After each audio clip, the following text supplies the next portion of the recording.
So I have a funny thing I must share. Despite having played Skyrim and Oblivion dozens of times on the channel, frankly an alarming amount of times, not once have I ever beat Morrowind.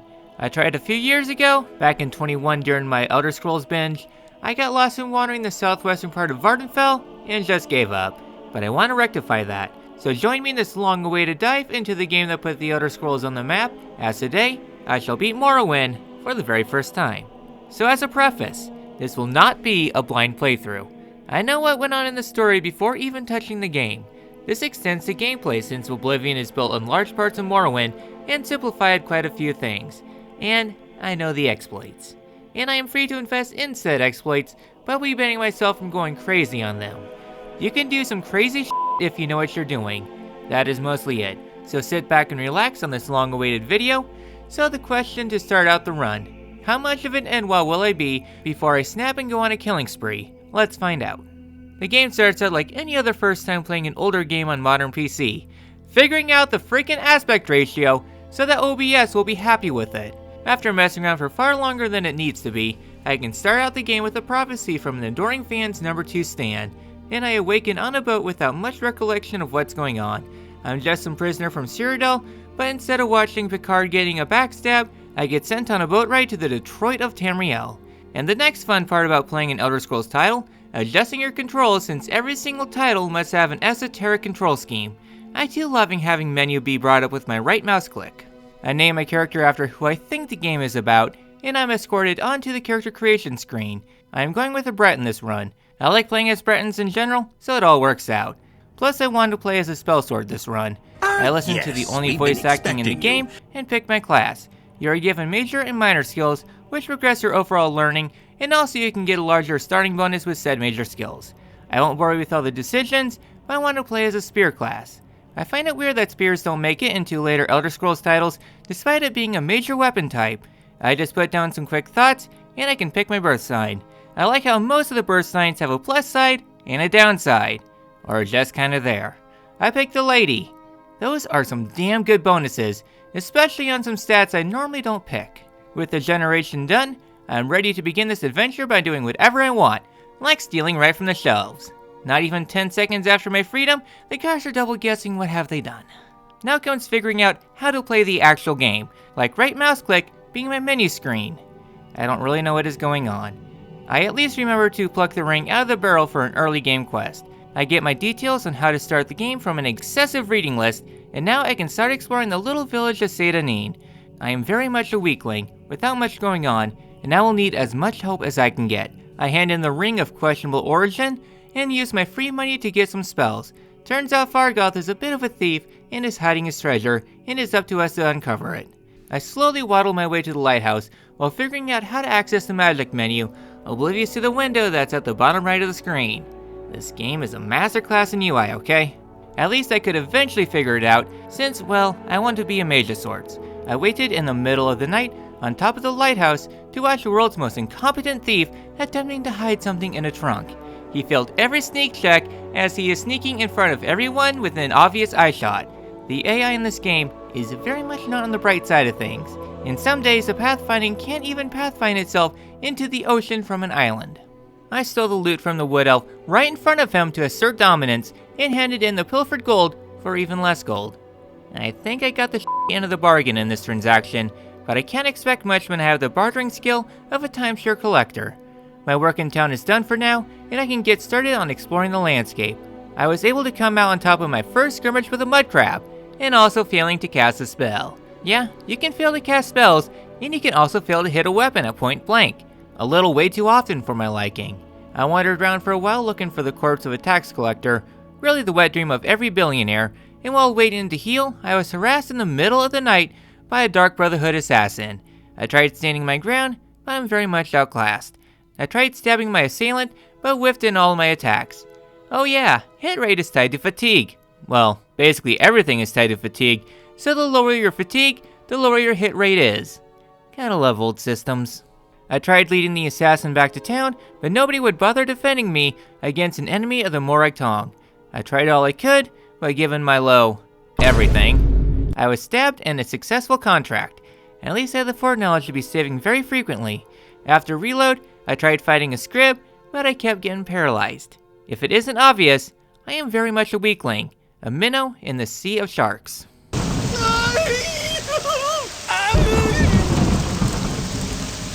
I should have brought an umbrella. Oh well, I get me some fancy robes and some super flight scrolls should I feel like being embraced by gravity. I wandered around for what felt like 30 minutes until I could eventually find the corpse of the local IRS agent. I brought the information back to the authorities, and instead of them lifting a finger to help, I was all alone. Man, they really don't take their income seriously.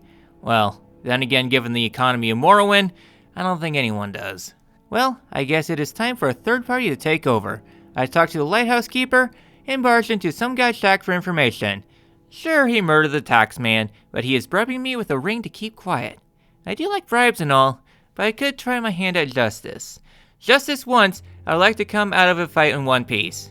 Okay, fine. My weak ass will take the bribe, and I'll just scuttle off. Well, I get my potions, and my work in town is pretty much done. Before I begin wandering towards my main quest, I wanted to explore some of the nearby caves. I mean, with the nearby caves, they probably shouldn't have any high-level foes in it, at least not like the assassins. There was one on my starter list of nearby dungeons, which was super close to the town, but of course, with there being no map markers, I just have to wander around blindly until I could eventually find a dungeon. Get very used to this. Inside the nearby cavern, I had my first bout with a bandit, and it goes a lot like this.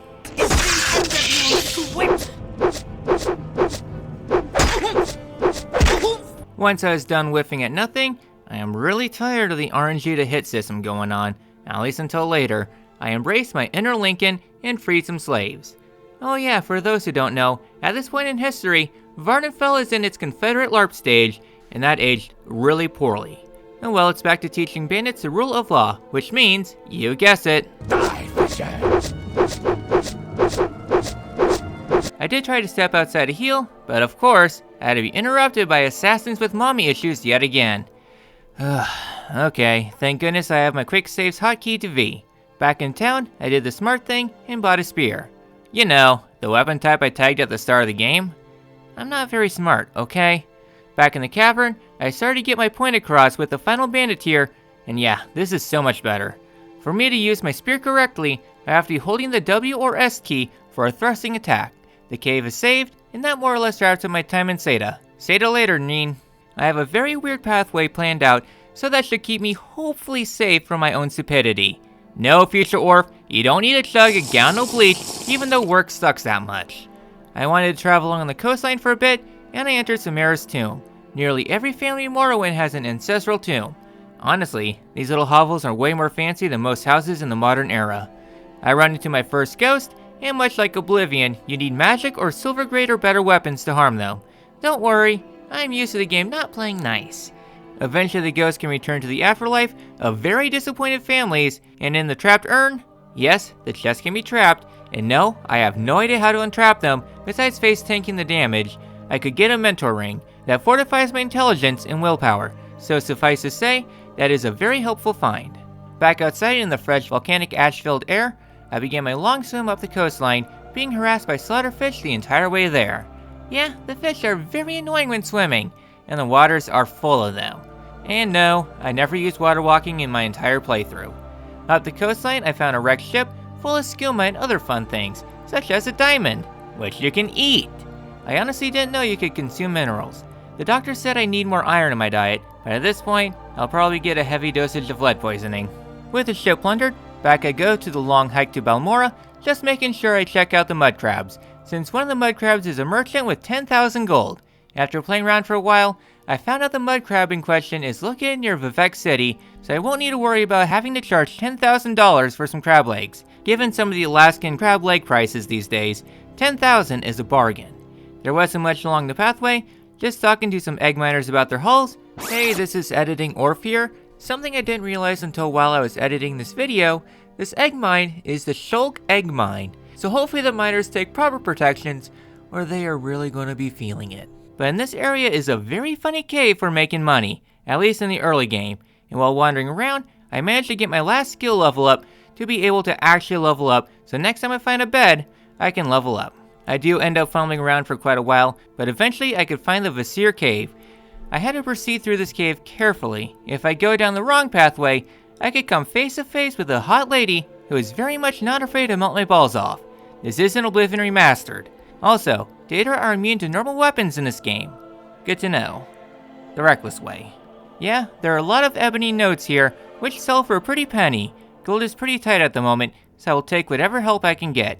I snuck past my ex before I found out the truth, and I took a quick rest and had to deal with an assassin. But at least I was able to come out on top of this excursion, and ooh, that is an upgrade.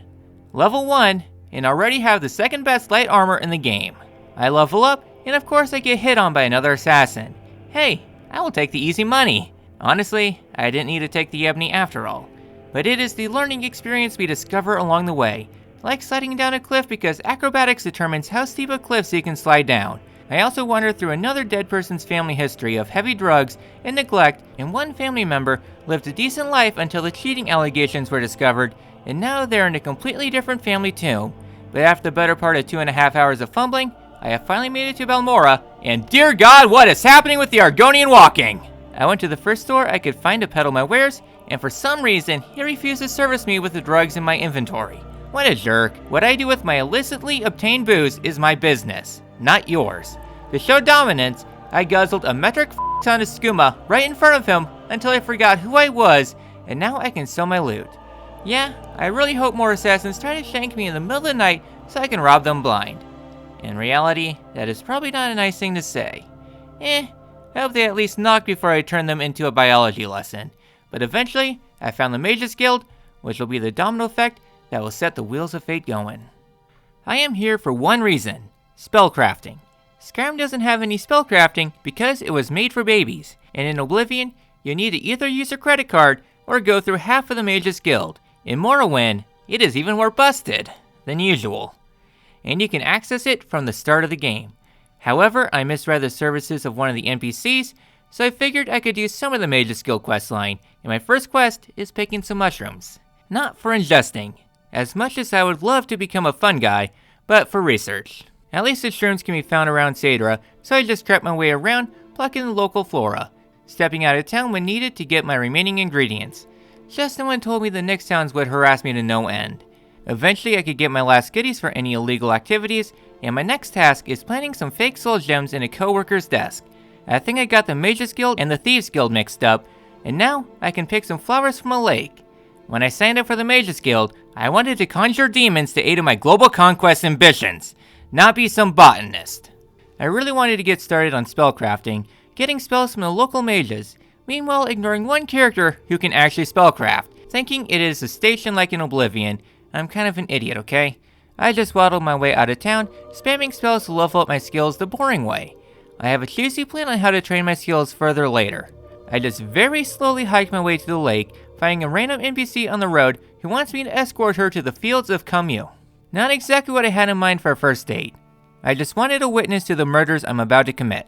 During my travels, I came across the first of probably a million cliff racers. Annoying little buggers. I didn't mind the escort since I was in the area. Lets me pick the flowers here. I also take my next level up, so slowly I am becoming more powerful.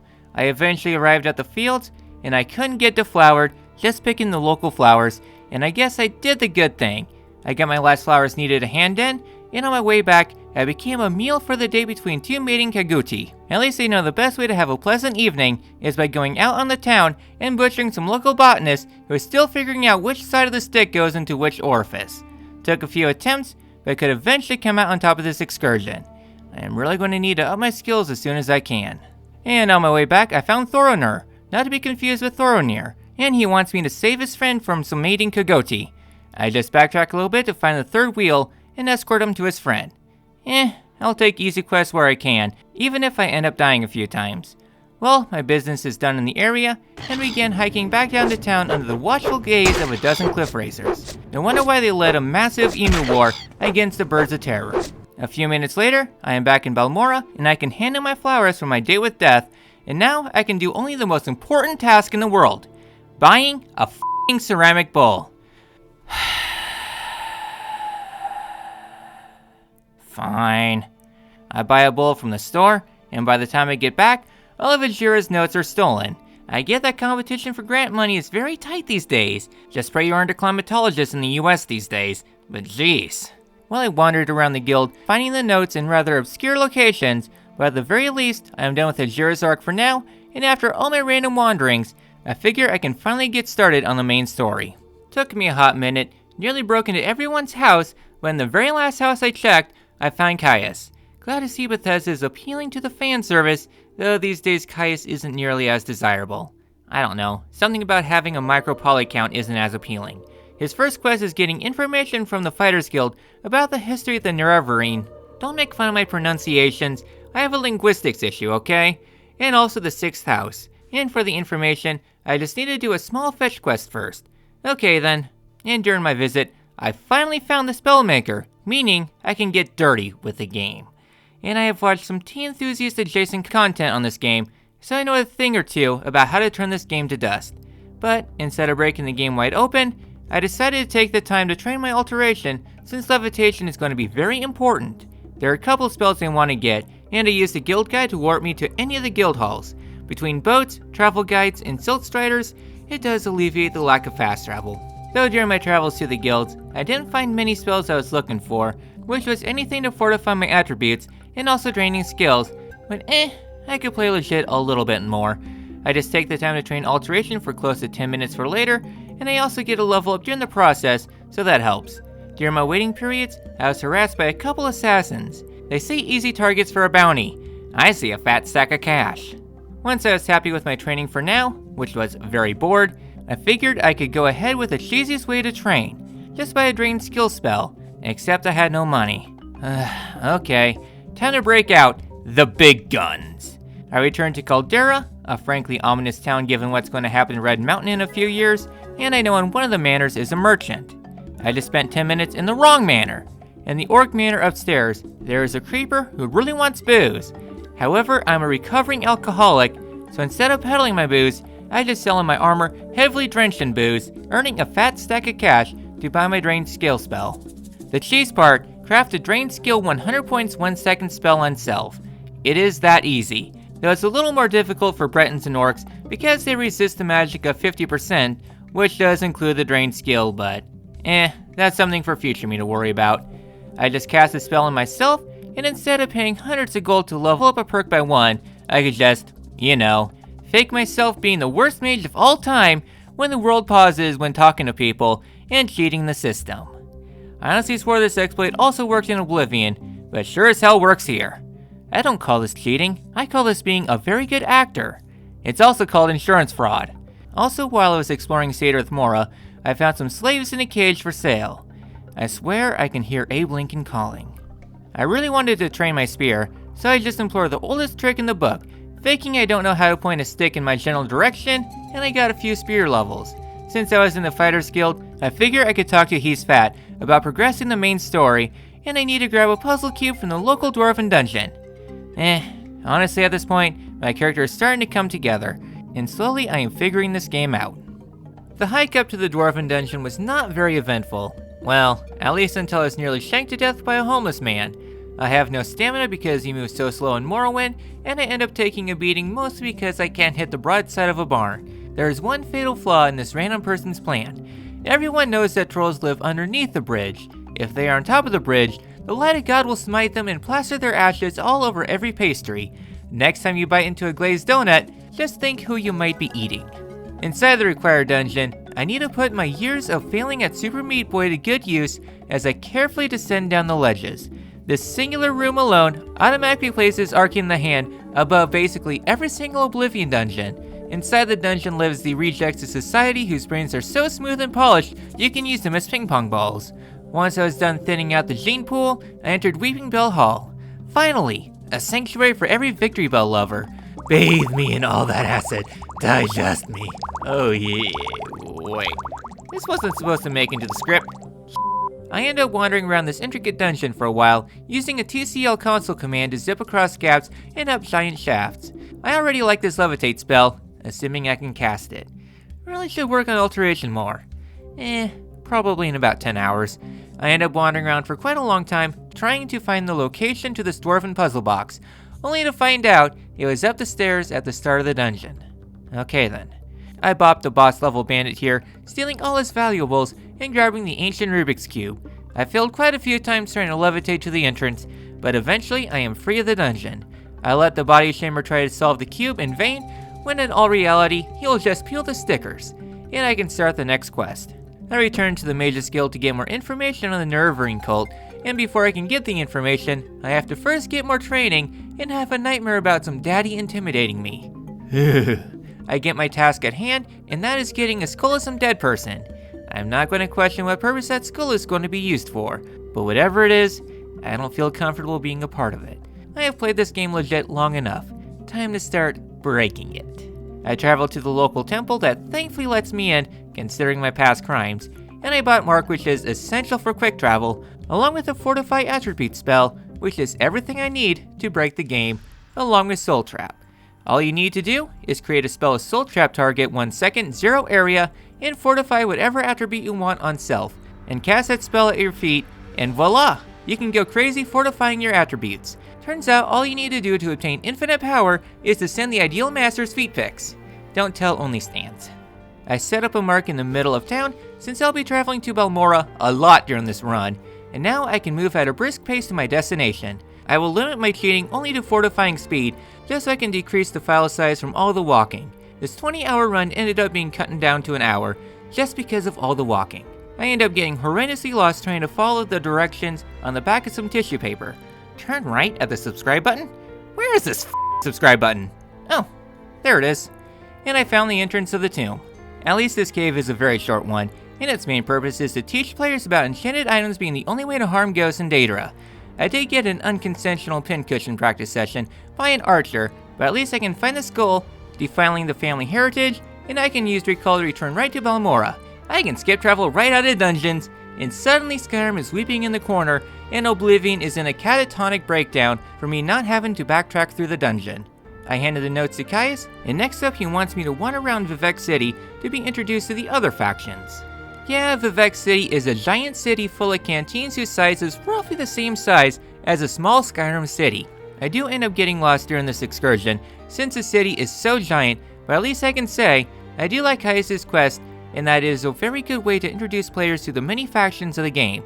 In a way, you do encounter mostly joinable factions during the main story, which isn't done often in other Elder Scrolls titles. In Oblivion, you don't even need to touch of any of the side factions, while in Skyrim the only factions you actually have to interact with is the Mages and Thieves Guild, but you can flat out ignore them if you know what you are doing. Not for sure on Arena or Daggerfall, since I have not touched either title.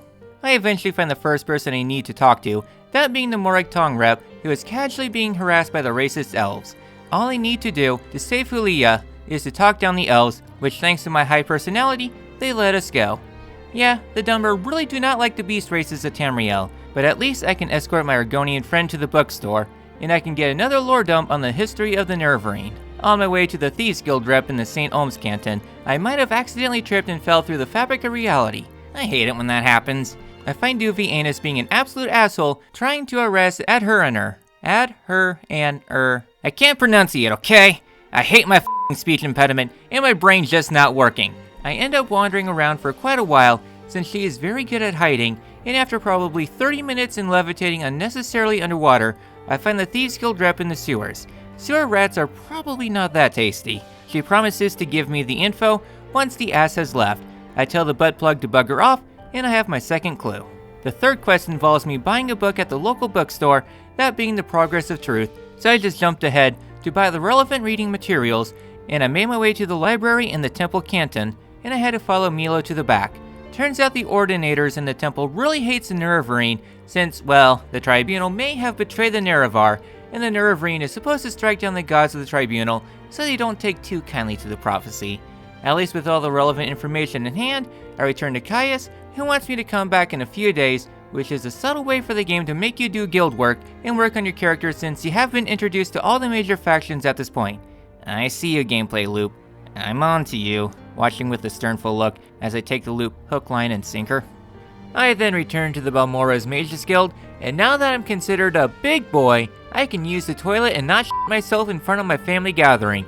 And now I can start doing Rhaenys' quest, who has 2 quests in the same general area. And as a multitasker at heart, I know I am the right man for the job. Because I'm the only person for the job. It's like it's paralleling my day job or something. The task at hand takes me to the heart of the island, where they lurk. They know they are the alpha predators, and I am but a plaything. I am on their home turf, and if I'm so long within a 20-mile radius of their nest, they will come to eat me. After annihilating a small percentage of the island's population, I am now level 9, and now I can start playing with the big kids. Eventually I can enter Sultapund to find a potential recruit at the top of the tower, Lianar. Either I recruit him, or I kill him. I like his decision making, and as a psychopath, I would happily skip giving him all my money, but I could at least play like a normal human for once. The god spat at me at this transgression, so much so it crashed my game, and almost made me play a completely different game altogether. Oh well, back to the persuasion game. As for my second side quest, at least Manway is very close to Subtle Pond, so it is a quick hike there, and with a little bit of the buttery tongue, she can give me her dues. I also tried exploring a little bit deeper, but I'm still a novice without any good anti-date or weapons, so I had to escape the cavern. Give it time, and I will soon enough be hunting data for sport. I took a nap outside only to be harassed by another assassin. They are starting to be a problem. They are one of the very few characters in the game that actually scales with the player, so they are becoming more and more dangerous. That isn't the problem. The problem is that I will have to dedicate more inventory space for their weapons to make an even larger profit. Back at the guild, I hand in my quest, and I can be promoted to Evoker, and I can now access her spells, which I don't really care. I mean, I can craft even more powerful spells. Rhaenys next wants me to talk to an Argonian to stop training restoration. I heard easy restoration training. I travel to the bar to the one who stands there, menacingly, and he bribes me to let him continue his training. As a morally upstanding individual, I take him up on his offer and lie about the bargain and get free training in the process by lying about my prowess. My next quest is to escort Eatermel to Peligrad. You could just bash your head against the wall repeatedly and slowly walk there, or you could use your cranium and just take a taxi over to Seder Need and walking the short distance to the town. I never checked if they had a strider in town, but it is a quick hike there thanks to 200 speed, and I can grab my reading materials. Next up, I can kill a necromancer in Margon, which you know what that means, casual genocide of the resident creatures. At least in my journeys, I could get a quick look at the Ghost Gate, a frankly bad force field that you could just levitate over. It's not like cliff racers are excellent disease carriers as it is.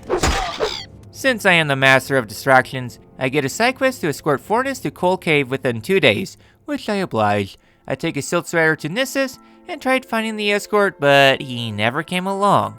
Only a weirdo in the river with no pants. Okay, game being weird as usual. I traveled to Coal Cave a little south of town, and he was still not there, and at this point, I said f it with this quest. It is only 125 gold, and I could honestly make more money off his body. Back in Margon, I broke into someone's house and accused them of necromancy. They let me off with a bribe, and I can hand in the quest. Want me to do a sponsor segment? Just slide a few Franklins under the table, and I'll gladly peddle probably illegal wares. The last quest of Rhaenys' questline is investigating a Telvanni spy. Durbonius freely accepted Tyrion into the ranks, who was recommended by Akato, but it is hilariously misspelled. If there is any one thing to take away from the Mage's Guild questline, it is that Durbonius is a f***ing moron, and everyone knows that. I rat out the spy, and now I am on to Alderon's quest now, which is where most of the quests of the guilds are at. Edwina is fascinated with the Dwemer, and wants a lot of reading materials. Her first book is in Balmora, which honestly she is just lazy to go book shopping. Just find some Barnes & Noble and pay the $40 for a book with frilled edges before they close down here in the next couple of years, and the next quest is fetching a potion from Sadith Mora. I think Edwina is f***ing lazy, or illicit, since her next quest is breaking into someone's room and stealing their book. This part I can get behind, so long as I can do a little bit of freelance murder. But that would get me kicked out of the guild, so I guess I can employ the classic lock myself in the closet and steal the book technique. After a series of quick missions, it is nice to be able to stretch my legs and do a mission that doesn't take 10 seconds to do. Oh yeah, I found Faunus dealing with a cliff racer. I traveled to Nissus and he wasn't there. Okay, for all I care, he's dead to me. On the outskirts of Mar is a hut with a slight data problem, which a Devil Spear can solve, so long as I don't roll a bad RN and accidentally crit myself Fire Emblem style. I interrupt the loner's kinky time, and now I can return a library book. I swear this questline is just all over the place. At least at this point, Edwina's quests take a more sensible approach, and now I can start crawling through the Dwemer dungeons. My first dungeon is to the northwest of Nissus, which I do a quick training session with a rodent who gives me the plague, which rapidly drains all my stats. So I have to quickly unencumber myself. Mostly with the ebony ingots I have been carting around for a long time. After a quick healing session by paying to win, I can continue my adventures in lobotomizing the local population and being called the Enwa by some bandits. Outside the Dwemer ruins, I found a damsel in distress after losing her ring. I helped this damsel out by drowning in the nearby small puddle, and I find this ring set up to be an obvious trap. I slowly become Argonian, swimming around in the puddle searching frantically for a small ring. Eventually I can find it, and I get attacked by bandits. I give them a practice session of what drowning in your own blood can do. Either you swim with the fishies, or you swim with the demons. Your choice. At least I get some easy loot, including a very good chameleon spell. Thankfully for the dungeon ahead, I don't have to spend very long here, and honestly I feel right at home fighting the dwarven spears and centurions. They feel so much easier in Morrowind than they do in Skyrim. I grab my fuse plugs, and I can begin exploring yet another dwarven dungeon. I began my hike to this dungeon, and seems my bout with the Brotherhood is catching up to me, as I'm shanked in the middle of the night, all because the coward had backup. Or I just couldn't get my healing up to snuff. I tried getting another treatment of a back alley acupuncture for the small fee of my wallet, but all I got was a level up. Meh. I wanted round 2, damn it. Oh well, one quick hike later, I arrive at a dungeon I'm not even going to attempt to mispronunciate. One of the researchers is missing, and it is up to us to find out where he went. I let myself get fumigated on the industrial grade gases they don't want us to inhale, though the gas high is intoxicating, and I can find the body of the explorer. Probably took one too many inhales, and not because the robots were practicing an uprising. The last quest I end up doing for the Mages Guild takes me to the northern reaches of Morrowind in the ruins of Mizaleft, which is a quick boat ride into the loving maw of even more cliff racers. Took me a while just to find the entrance to the dungeon. This dungeon is more geared towards the late game player, not the weakling player, who is still figuring out how not to stab themselves in the brain. These orcs hit very hard with their high tier armor, but pathfinding is not Morrowind's strong suit. At least I can take solace in the fact nobody can go through loading zones. Plus it helps I could have an easier time with some of the upstairs orcs. But as for the boss orc, it took a few attempts to come out on top, but a few bonks, and I'm on the ground and my head is turned into a melon under a tractor. Took 3 deaths at least to come out on top, but the big thing that helped out was using a weakness of fire, followed by some fire spells to eventually come out on top. I take a book about an egg, along with some other goodies, and I made my return to Alderaan to hand in my quest items. While I have one quest left for Edwina, I am very much not feeling confident in taking it head on, so I'll put the side questing down and return to the main story. I think Hyas thinks I abandoned him altogether and left the country. Before I progress on the main story, I did take the time to do a training session with my light armor. If there is any one thing my last recording session has taught me, it is that Morrowind was made during the era where only big boys are allowed to play, and if you are anything less than a big pog, you are going to be very well acquainted with the game over screen. Not the Dark Souls era, the other era. Translated from my mental gymnastics, that would get me a participation prize for a comedy sketch. I spent some time training my light armor so I can take a punch to the face like a champion. I also trained my destruction a bit, at least to 60, and the cruddy part is that when you don't diversify your portfolio when leveling, you'll end up wasting levels, but that isn't my problem. I'm now a warlock, and I don't bother progressing up the food chain anymore since I will need increasing skill requirements. My last bit of preparation before rushing the main story is creating some more spells to see me through my adventures, which I create a regeneration spell so I can face tank damage, along with the zap spell, though funny thing, at this point, I stop actually using destruction. I don't know, I like using spears. It helps me get the point across. If you're Vigilant of Stendarr, prepare to have a lovely evening with not Stendarr, but rather Sithis. And my last bit of preparation is getting a slightly better spear. Steel is starting to fall off hard, and I want something a little bit stronger, and I think going to a late game area should help. Speaking of helping, thanks for a free fat stack of caps, Virgin Dark Brotherhood. With my winnings from my card-counted casino dive without any Deathclaw blood, I was able to buy a silver spear from a merchant, but I could always do better. I hacked my way in a very roundabout fashion, around mountains and through the intestines of a dozen cliff racers, until I arrived at a little settlement known as Ghost Fence, which is basically the barrier to the endgame. Yeah, I don't fancy becoming some Ash Ghoul's boy toy, I prefer being a plush, thank you very much.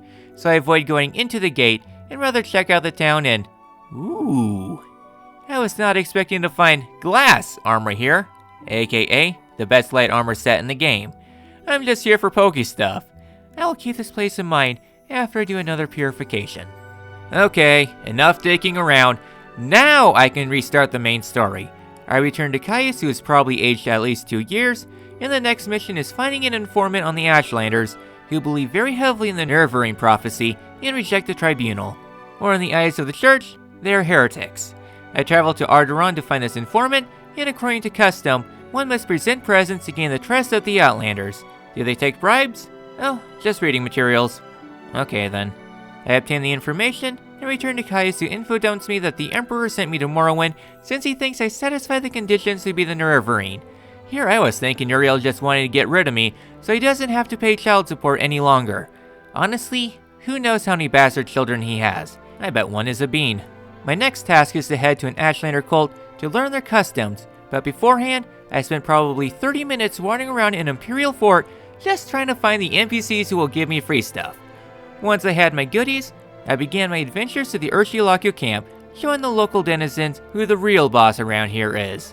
I suck at exploring mountains, so I just had to do a little bit of skinny dipping. On my way to the camp, I did come across a Daedric shrine filled with a lot of Daedra. Now that I have an actual weapon that has effective damage against the Daedra, I am actually starting to feel confident. I arrive at the camp, where I offer the wonderful gifts known as gold to the citizens. They seem to accept it with honesty. I talk to the Ashkhan, and he wants me to reenact the siege of Baghdad to some nearby cave, which I happily oblige. I will happily get my solid spear wet. I get boned. Never mind. The cave is a little tougher than what I'm used to, even needing to use the levitate to get across some gaps, along with getting lost. There are a lot of mummies in this cavern, while keeping some valuable loot on hand. The third zone leads to a massive spire, which is actually really cool.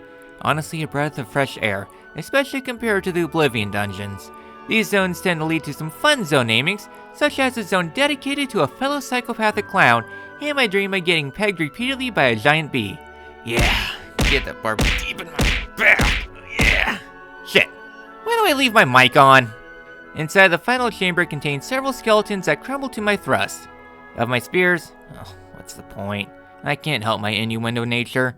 In the boss of the dungeon is a wraith guarding a bonebiter bow, which is required to hand into the Ashkhan.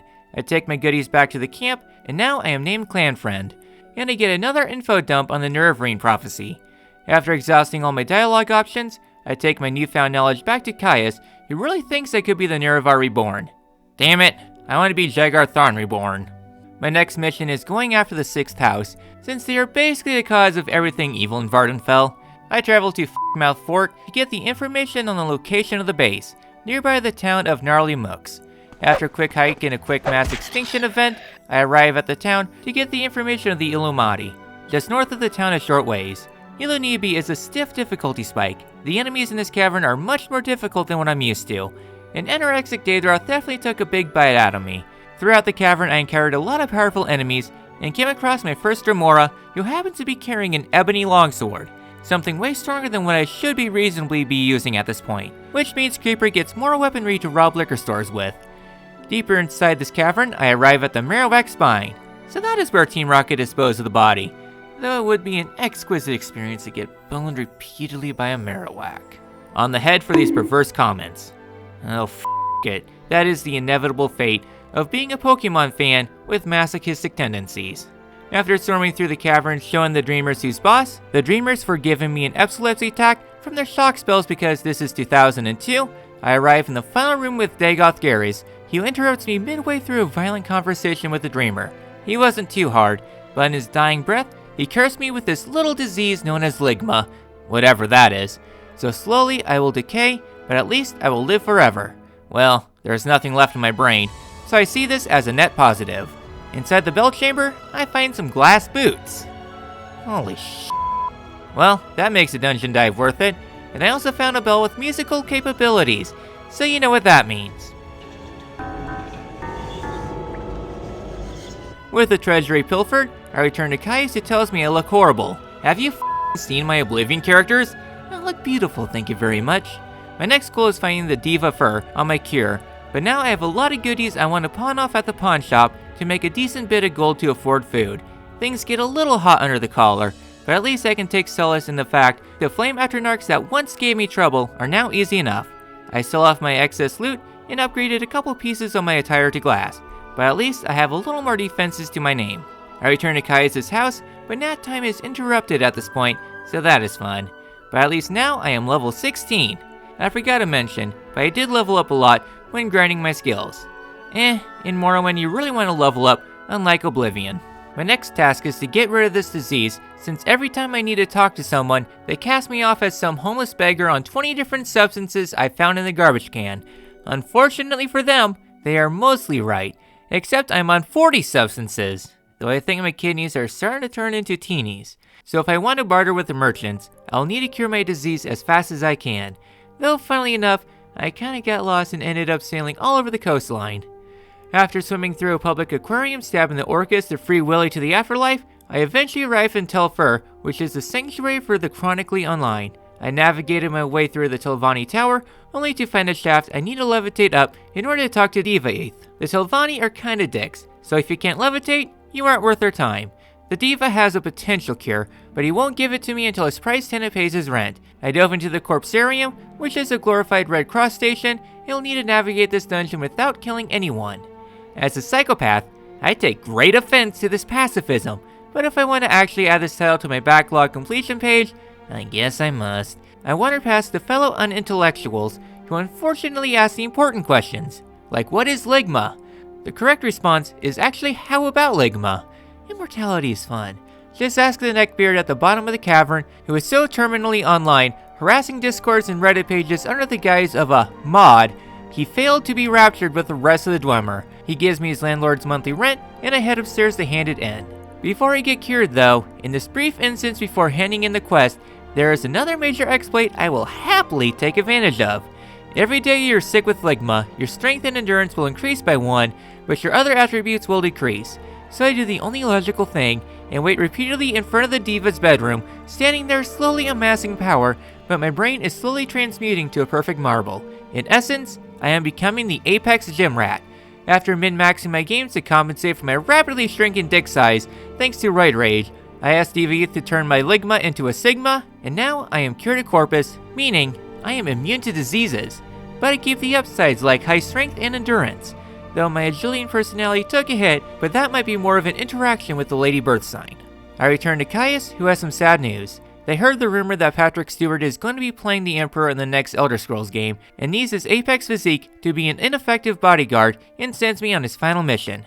Damn it, I'm going to miss that gloriously misaligned 5-pack. But I should probably fix my personality and agility debuffs. Enjoy these feet pics, you f***ing filthy animals. This mission involves meeting with Mera Milo once again to tell her what I know, but when I got to the library, she is mysteriously gone. I looked around her private quarters and find a perverted stalker, along with a concerning note that she might have been abducted by a private military police force and taken to the Ministry of Truth. No, this isn't a plot of 1984 or 2026, both taking place in America, but rather the floating rock in the sky. Apparently, this is a sentient moon. I don't buy it. It needs a face. I levitate my way up to the rock, and I got lost on who I should be talking to, including double-checking the bedroom, but I end up crashing the game. I'm sorry, I am stupid, okay? I get the key from Elvela, and get the information that Milo is locked up deep inside the boulder. I begin the infiltration mission by casting Chameleon, and sneaking my way into the top of the prison camp. They immediately notice me, easy to do with my ugly blue robes, and tried beating the shit out of me. I say try, but the only thing they are trying to beat is their lack of pathfinding. I gave Milo one of the 2 divine intervention scrolls I already had, and we bail out of the rock. Back on the surface, I arrive in Ebonheart, conveniently the location of the Legion faction, and I get hopelessly lost in this conflagration of a maze, and in fact I get so lost, I end up just levitating my way to the boat ride, where I am ready to go fishing. I climb the steps, and wait for dusk or dawn, a very Azura thing to be honest, and I get even more lore dumps by Bolero about the lost prophecy by the dissident priest. In all reality, I am just here to move the story along. I can read the lore later on by watching hour-long Elder Scrolls lore videos as I fall asleep, just like a lecture hall. My next adventure leads me back to the Urchilaku camp, where Act 2 can really kick off. Well, I think Act 2 kicked off when you got Corpus, and really kicked off the whole prophecy thing, but I won't question God Todd's grand design. I also figured out I can hold my spear back and charge, so it looks like I'm about to impale some unfortunate cliff racers. Also, the enemies outside the Daedric Shrine has respawned and has been significantly buffed, and now I can fight some Ogrims, which really embodies enough American stereotypes for me to be offended. If they want to be tasteful, they should include a motorized scooter doing donuts in a Walmart. There is also a Golden Saint here, which dropped a glass sword. At this point, my build is about to approach the endgame apotheosis part, which is what I strive for. I also plunder the orcs inside a shrine into submission, and the orcs are more or less the most dangerous enemies to encounter. I also fall for the obvious trap of greed. Unfortunately for the Dremora, I intentionally set off the trap so I can steal his ebony staff. GG Daddy Dagon. Inside another chamber, I was introduced to a gangbang by 2 more Dremora, which means backing up through the door so I can heal. This was at a time where enemies are unfamiliar with the doorknob, and would frequently be seen walking into the exit door when going into a store. Works for me, and I get a Dwarven halberd for my troubles, which is an upgrade on my spear, and also my silver spear is about to crumble to dust. I finally made my way back to the Ursulaku camp, and I get the more detailed prophecy, which I get the hint I should probably go outside and touch grass. After waiting, I learn about the trials, and I have already completed 2 of them, that being born and surviving the plague. It is just called being vaccinated. I get my next task to pad out the runtime of this run a little bit more, and that being raiding a giant temple to the southeast. It isn't too hard, just walk in and partake in the casual genocide of the 6th house. I thoroughly enjoyed giving the Cthulhu enthusiast a quick stabbing, which I enjoyed. I really didn't read what I was supposed to do here, just kill things until I get bored. I eventually find my way into a very deep basement, and judging by the hot single ladies in the region, I really shouldn't be here, or at least brought all my organs with me. After wandering for a while, and having a more challenging time with one of the Dagoths, I made it to some sewers, and judging by the smell, someone really ate too much Taco Bell. At the back of the dungeon, I came face to face with an ash vampire, something I didn't realize until after I beat the game. He wasn't that difficult, and I could claim Daddy's belt for myself. I went outside the door. I think I made a wrong turn at some point, and ended up in Gary, Indiana. I backtracked my way through the cave, picking up some extra MacGuffins I forgot about, and with everything in hand, I backtracked my way to the camp, where I learned of the location of the 3rd trial. Honestly, that last part felt like filler, but also a way to introduce the back path through the main game. I began my hike towards the 3rd trial, and confused recall with regen, so I had to reload a quick save. At least the travel towards the star wasn't too bad, just accidentally getting epilepsy from a storm atronach, and recalling once again to a different marked location. I need to learn how to read, and that is why I am playing a reading-focused game. At least I can take my frustrations out at the nearby Daedric Shrine. In the eyes of the locals, this is dangerous. In the eyes of some lunatic on enough caffeine to fight God with a toothpick, this is just a free money-making expedition. And I will say, these guys are dropping some seriously good loot. Okay, just a Dremora. I did run into a small oopsie in my travel. I encountered a group of marauders, and I thought I could take them on, only for me to be permanently bound to the spot. I couldn't move, I tried dropping everything I had, and I was still overcumbered for some reason. Even turning on God mode did nothing, though I think the levitation might have been the cause of my problems. So I had to reload. Next parallel universe in this sick fantasy some dreamer dreamt up, I say no mercy, and mercy I did not deliver. The rest of my mad wanderings wasn't too interesting, just more Daedric shrines for the plundering, and managed to find my first Daedric weapon, which are amongst the strongest weapons in the game, so regardless, a nice find. I set a new fast travel spot, and I peddled my goods to the glass merchant, and I'm almost in a full outfit of glass armor, and with my recall spell, I am right back to where I was. The rest of the adventure wasn't too interesting, and before long I am inside a cave picking up some fancy ring, completing the 3rd trial, and I am treated to an FMV. Pulling out my boomer card, but back in my day, if you played an FMV, you sat up straight because got serious. Anyways, I got my next task, becoming the Horator of the 3 houses and Nerevarine of the 4 tribes. Plus, all the ghosts here gives you free stuff, so yippee. At least with this part of the game, you are free to do these missions in any order you want, but I want to finish off my build first and foremost. My first task was to buff my alteration to a level that I can use levitation without worrying about failure chance, since I have some sultry dates with the Telvanni soon enough. Plus, this isn't a part of my tag skills, so I don't have to worry about leveling up and wasting skills, if I didn't have the power of feet fixed to begin with. My next task is getting an upgrade on my pointy stick of pointiness. That is what I'm calling it, don't question me. I am on my 15th mental breakdown this week from a very horrible job, and it's quickly destroying my mental health.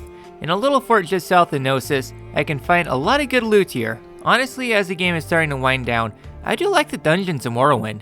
They are short, varied enough for this point in technology, and you don't know what you're going to find in these dungeons.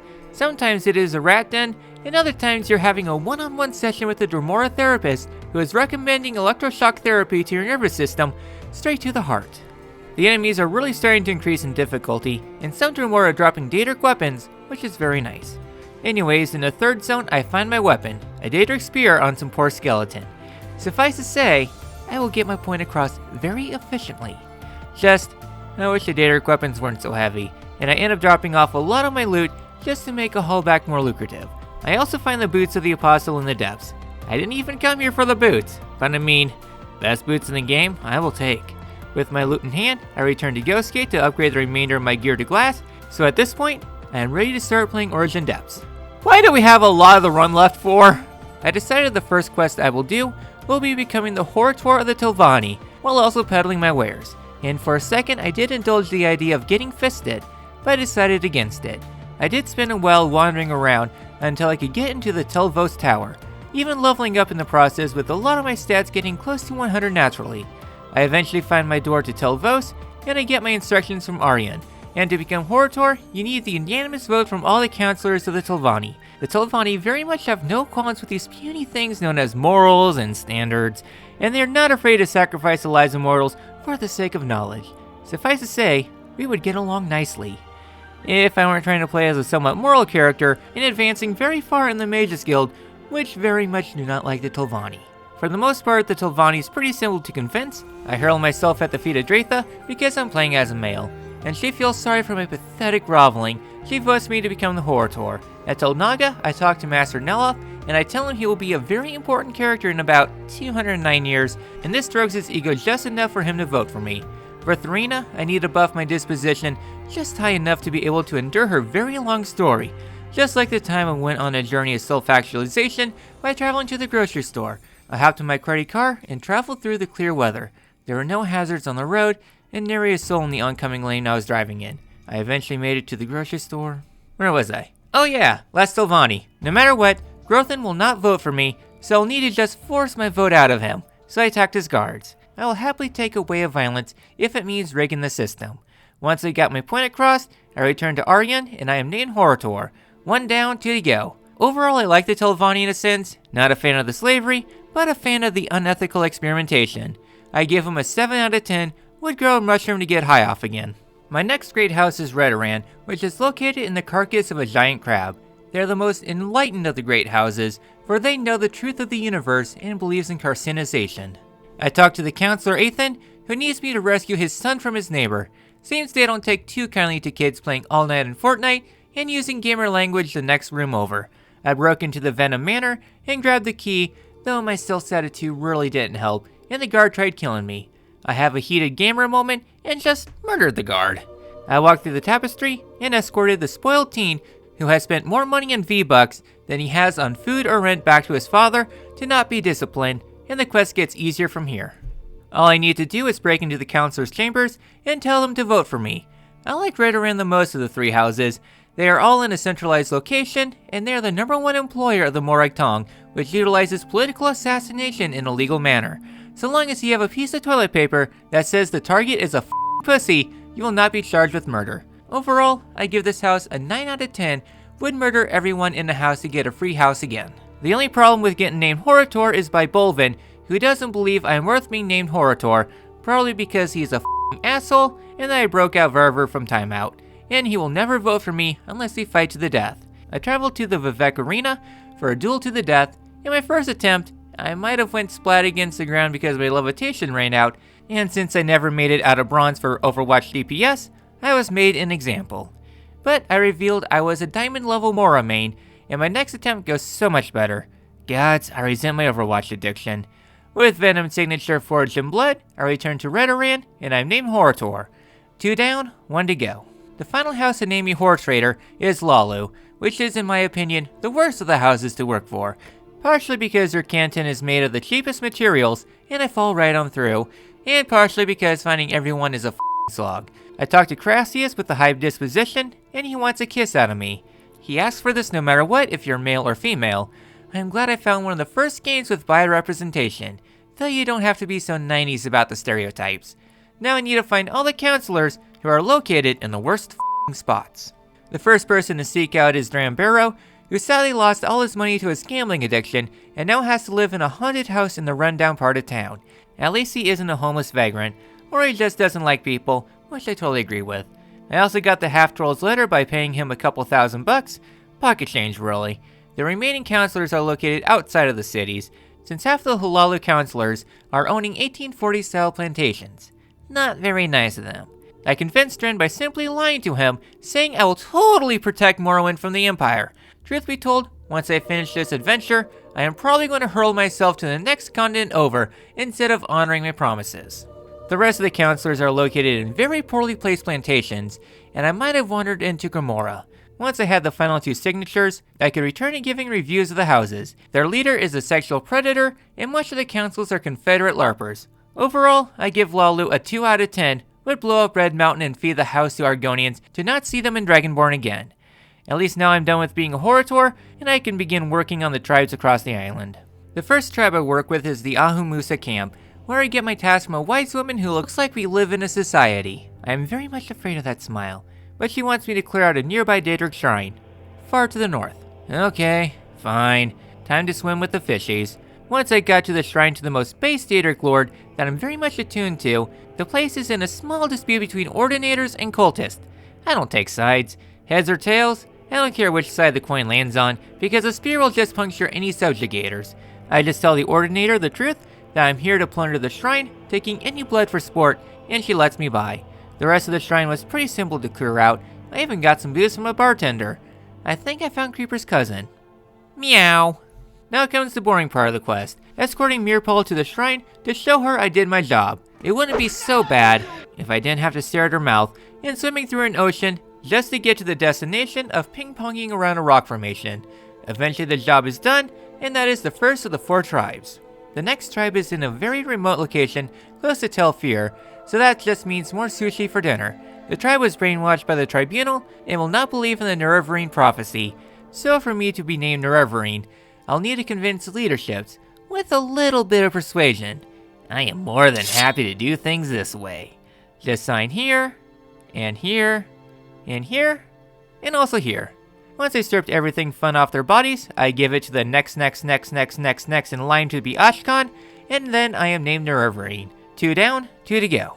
And the final quest is located very far to the north of my current position at Zainab Camp, so I do the only logical thing, and walk there. Sometimes I question why I do these horrible things to myself, but looking back at the footage, I think I just wanted to kill things, which checks out. Eventually I arrive at the Zainab camp, and before they name me Nerevarine, I must first clear out a nearby tomb of a vampire problem. I did the unsmart thing, and not pick up a key to the door, and I get poisoned. And I have no cure for poison, so I guess I must chug potions for a while. The vampire was of no concern, and I could return to camp to start the actual quest, and that is finding a Telvanni bride. I don't want to break it to Kashit's face, but no Telvanni would want to date him. They prefer Telvanni that don't have a competition between dick and brain size of which one is smaller. But I could always free a slave and give her fancy stuff to trick the Ashkan. I get a shopping list, and I go to the clothing store. I end up mixing up exquisite with expensive. Sorry, I don't know my clothing brands. Nike and some generic shirt are both the same, just one has a check mark and costs thrice as much. With the Telvanni musk and correct clothing in hand, I free the slave and escort her across the land to her new husband. I am starting to suspect I might have not actually freed her and only exchanged owners, but I'm but an outlander, so I don't know the customs very well. I think the hardest part of the quest is actually getting the pathfinding to actually work and not delete itself on the scenery. That, and trying to get Falura back to safety and not have her hurl racial slurs at her own people and charge right into danger. Eventually the escort quest has been safely completed, and I have the 3rd Nerevarine title under my belt. I made my way back to the Ursulaku camp. Well, I say that, but genocide of the local Dermora for easy money comes first. I talked to Sol, and after hearing that I'm probably not going to be liked by the ordinators in the temple, I am named Nerevarine, and thus completing the 4th and 5th trial. Next up comes the endgame, and I am invited to Vivek's personal pad, but first I must break through the back door of some guy's house, since the ordinators really don't like my guts at this point. It is a simple quest, and eventually I can talk to Vivek, probably one of the most powerful characters in the Elder Scrolls lore. Instead of achieving he achieved Kim, and obtained infinite power. This is why you must complete No Nut November. Vivek gives me a massive lore dump, and I obtain Wraithguard, which is required to be able to use the tools of Kagranak without killing yourself, and thus, the final quest has begun. Well, to be honest, you could always go right to the locations of Stendarr and Keating, and use some exploits and not die instantaneously, and just skip the entire quest line. I take the time going to every alchemist to get stocked up for the final battle, along with selling off some goods. After making my final preparations, I storm away to Ghostgate for the final time, also grabbing more potions, and I am ready to storm Red Mountain. Ah! Get off me, you heathens! Before storming the mountain, I set up a mark so I have a get out of jail free card, just in case things get hairy. The first enemy I come across has been through so much incest in his family's lifetime, I don't know where daddy ends and brother begins. A lot of the enemies in the mountain are a bit tougher than anywhere else on the island. Makes sense, this is endgame. But before I could storm Dagoth's lair, I need to make a couple pit stops first. My first detour is in the ruin of Vaminol, which is full of some ascended dreamers, but plays out like a lot of dwarven dungeons, with a slight dungeon keeper aesthetic. At the bottom of the dungeon is an ash vampire, which goes down pretty easily, and I can grab Stendarr. One down, one to go. I should also mention, but every time you kill an ash vampire, it weakens Dagoth's stats, and besides the 3 you normally encounter, there are like 3 or more other vampires you could hunt. But I'd like some challenge. The next dungeon is Odrussel, which is an even shorter dungeon, and after grabbing the key off the vampire's corpse, I could grab Keening, and with that, I'm good to storm the final dungeon, which I levitate up to, but nearly died because levitation ran out and I was desperate to cast it. Only to remember something before entering. I return to Ghostgate, and in the bar I find Wolf, who gives me a lucky coin. Who exactly is Wolf? Oh, you know, an aspect of Talos, aka Tiber Septum. Thalmor version suddenly crying in the corner. And during my final climb to beat the game, I get my last level up in the run, up to level 20, which honestly rounds out the run perfectly. Come, Nerevar, friend or traitor, come. Come. I feel scared, Daddy Dagoth. Well, since this is the final dungeon, I figure I could give my final thoughts on Morrowind, since I kinda stopped the recording after finishing the run. I enjoyed Morrowind. It has a few aspects I love, such as how open you can tackle the main story. There is an entirely alternate path you could take, where you just kill Vivek, somehow, and take Wraithguard to Yagrum, and you can jury-rig it, at a penalty to your max health to be able to use Stendarr and Keening, skipping the entire game. Or with enough fortify health potions or glitches, you could damage boost the tool's damage health, and skip literally the entire game, which is done in speedruns. The main story is honestly better than Oblivion and Skyrim, though you don't need to try hard to achieve that. The side factions felt weak in my opinion, but I didn't dive very deep into them. I just love how broken Morrowind is, and how exploitable it is. I just touched the surface of the bullshit you can do. I will say, the biggest downside of Morrowind is just the bad UI. The game really could have used a marker just to point you in the right direction, or just better quality of life. There are so many dated aspects of the UI, the game really could have used a remake, more than Oblivion, and I think this all culminates in just how awful the journal is. The journal definitely gets improved on in Oblivion, but the fact that if you want to find any detail or a side quest you might have missed, you have to scroll back literally 100 pages of notes just to figure out what was the last thing you did. The entire journal system just flat out sucks, and it definitely could have used a table of contents or, well, definitely a way better system, but I loved exploring the dungeons and just having fun. Come to me openly. Okay, enough of Dagoth whispering sweet nothings into my ear. Time to confront Daddy himself, flexing in his chamber. I ask him questions as for his intentions, along with the history of the Nerevar. As for the final battle, Dagoth was a f***ing pushover. I know, Breath of the Wild stole Morrowind's doing side content to weaken the final boss, but he shouldn't be this easy. But that is but phase 1. As for phase 2, you're supposed to walk around the entire room to get to the heart of Lorkhan to use the tools. Or, you know, levitate. That's probably why you don't see levitate in future titles.